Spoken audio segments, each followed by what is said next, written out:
Hola a todos. Nuestro invitado de hoy es Miguel. Bienvenido, Miguel. Hola, buenas tardes. Miguel es naturópata, iridólogo y estudiante de la mente. Una mente que a veces nos juega muy malas pasadas, como por ejemplo vivir situaciones de estrés y de ansiedad. Miguel, ¿cómo es posible que en una sociedad como la que tenemos ahora, en la que tenemos todas nuestras necesidades cubiertas, se da tan frecuentemente estos estados de estrés y de ansiedad? ¿Cómo podemos hacer para controlar la mente para que esto no ocurra?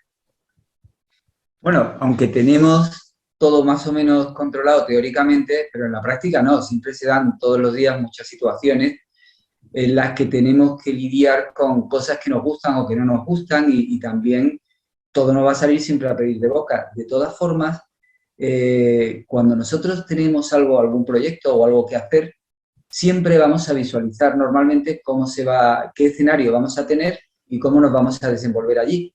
Mm, Bien, eso no está mal, pero cuando eso se convierte ya en una obsesión o es algo muy reiterativo y ya ocupa mucho tiempo en nuestra mente, nos hace la vida un poco complicada. Y claro, en esa situación que hemos proyectado, muchas veces no tenemos todos los recursos que van a aparecer en realidad. Entonces lo que ocurre es que vivimos una situación de estrés, no sabemos realmente cómo vamos a manejarla y nos crea esa ansiedad de a ver cómo lo podemos solucionar. Entonces, lo que habría que hacer aquí sería, muy bien, si hay que planificar, se planifica, pero una vez planificado todo, ya no se puede hacer más. Entonces, simplemente esperar a que llegue el momento y una vez que llegue, ya utilizar todos los recursos que tengamos en ese momento a nuestro alcance. Pero ya, repito, en el momento que hacemos la proyección y ya la mantenemos mucho tiempo, nos crea ese estado de ansiedad que nos hace vivir momentos complicados. Entonces, lo ideal sería abrir un espacio entre lo que nosotros tenemos en la mente, entre nuestros pensamientos y nuestra conciencia, nuestra observación. Nosotros, si nos damos cuenta detenidamente, tenemos una faceta dentro de nuestra mente que es la de observar. Es un observador silencioso. Ese observador observa esa ansiedad o esa sensación que nos ha venido al cuerpo y en esa brecha ya podemos manejarla. Nosotros no somos la ansiedad, nos damos cuenta de eso y entonces podemos dejarla, podemos aparcarla. Lo interesante aquí sería que la ansiedad o el estado de ánimo que nos ocupe en ese momento no nos posea, no nos convirtamos en un ser poseído por el estado de ánimo, sino que abramos esa brecha para poder manejarlo. Eso sería esencialmente la manera más o menos de manejar estas situaciones. Vale, estamos Para... hablando de situaciones que todavía no han pasado, cómo manejarlas, pero ¿qué ocurre, por Exactamente. ejemplo, cuando lo que nos atormenta es un recuerdo del pasado, algo que ya ha pasado y que nos puede inducir, por ejemplo, incluso un estado de depresión? Bueno, eso normalmente ocurre porque también mantenemos mucho tiempo en la mente este tipo de recuerdos. Suelen ser recuerdos agobiantes, recuerdos traumáticos y entonces, claro, hacen de nuestra vida un agobio o un trauma. El sistema es el mismo, es separar la conciencia del pensamiento. El pensamiento, cuando entra en contacto con el cuerpo, forma una emoción y esa emoción es la que nos embarga, esa emoción es la que obstaculiza muchas veces, si son episodios desagradables, que nosotros actuemos correctamente.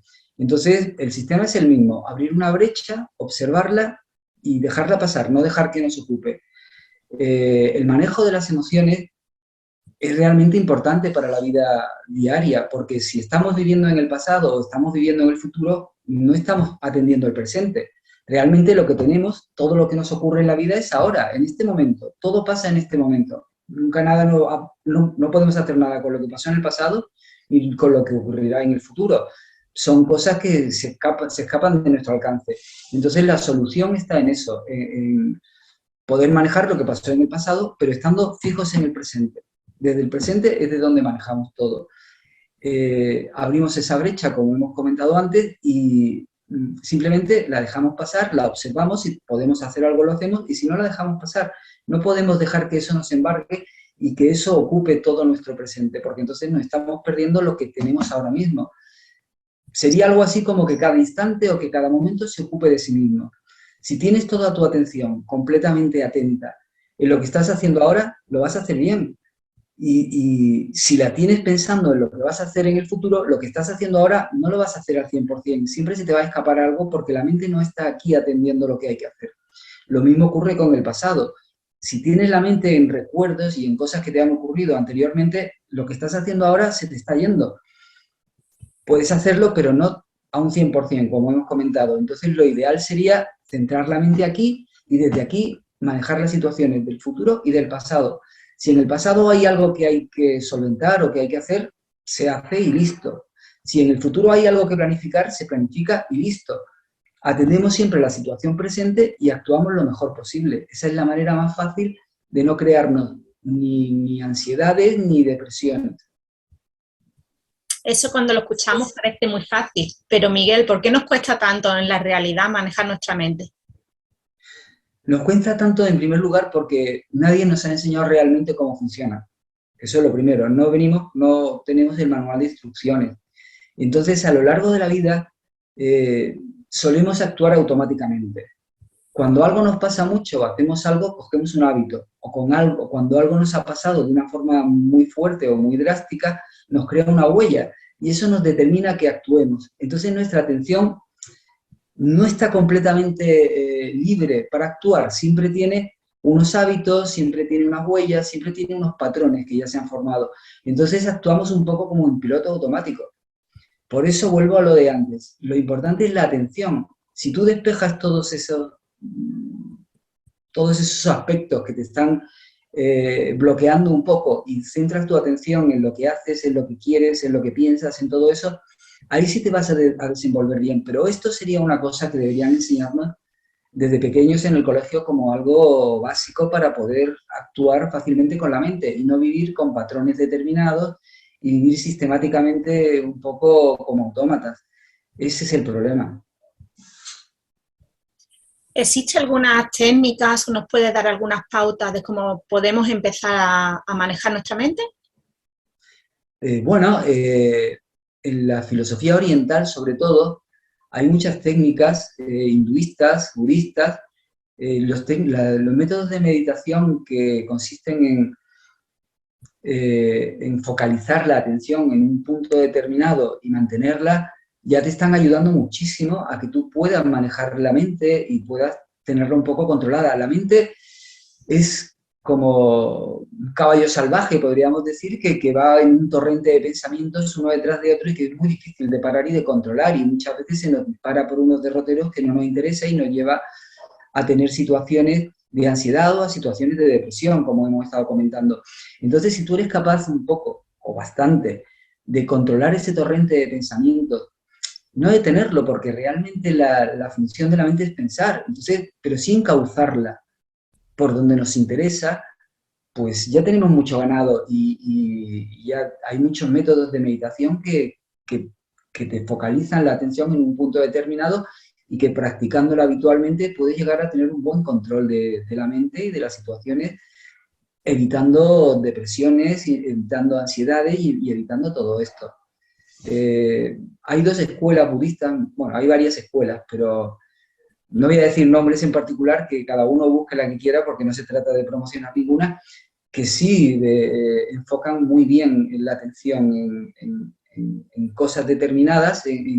Incluso hay otros que no son budistas, otra escuela hinduista, que lo que hace es la autoindagación de la mente. Entonces, ya viendo cómo la mente funciona, cómo se desarrolla, cómo desencadena esos pensamientos, por qué los desencadena, hacia dónde los dirige, conociendo todos esos aspectos, ya tú puedes muy bien manejar un poco cómo funciona tu mente y ahí ya tendrías un libro, un manual de instrucciones o por lo menos un folleto o algo que te ayude a coger las riendas de todos esos pensamientos. Según tu opinión, Miguel, ¿por qué algo tan importante para una persona como es controlar su estado mental no se nos enseña desde pequeñitos?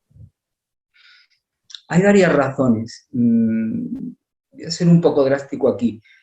Muchos sociólogos piensan que para los que dirigen las sociedades y para los que están al tanto del mando de cómo funciona, es más fácil dirigirla con personas que no controlan muy bien su mente, sino que simplemente realizan su función dentro de la sociedad se dedican a una cosa, se especializan en otra y están un poco como compartimentados dentro de sus habituales ocupaciones, pero no son capaces de controlar bien la mente y de dirigirla bien, porque es muy difícil manejar a una persona que sabe muy bien lo que quiere, que tiene una seguridad en sí mismo y que sabe dirigir sus pensamientos de una manera adecuada. Por ahí hay algunos que dicen que tampoco interesa demasiado que la gente sea muy consciente de cómo poder manejar todo este tipo de aspectos, sobre todo cuando el pensamiento entra en contacto con el cuerpo y se convierte en una emoción. El controlar esto es importantísimo porque tendríamos el control en nuestras manos de todas nuestras emociones. No podríamos dejar ya que ellas nos poseyesen y nos llevasen por los derroteros que sea. Entonces, si a alguien o a alguna persona con los medios de comunicación, con publicidad, con este tipo de cosas, tú eres capaz de hacer que sienta de una determinada manera, la puedes llevar, la puedes encauzar para un determinado sitio o para otro. La publicidad, por ejemplo, aquí juega un papel fundamental. Hay, como digo, hay muchos sociólogos que estudian esto en profundidad y apuntan sobre este tipo de cosas. Estupendo, Miguel, muchas gracias. Muy importante esta información y espero pues que sepamos aplicarla cada uno en nuestra vida. Muchas gracias, Miguel. Nada, un placer.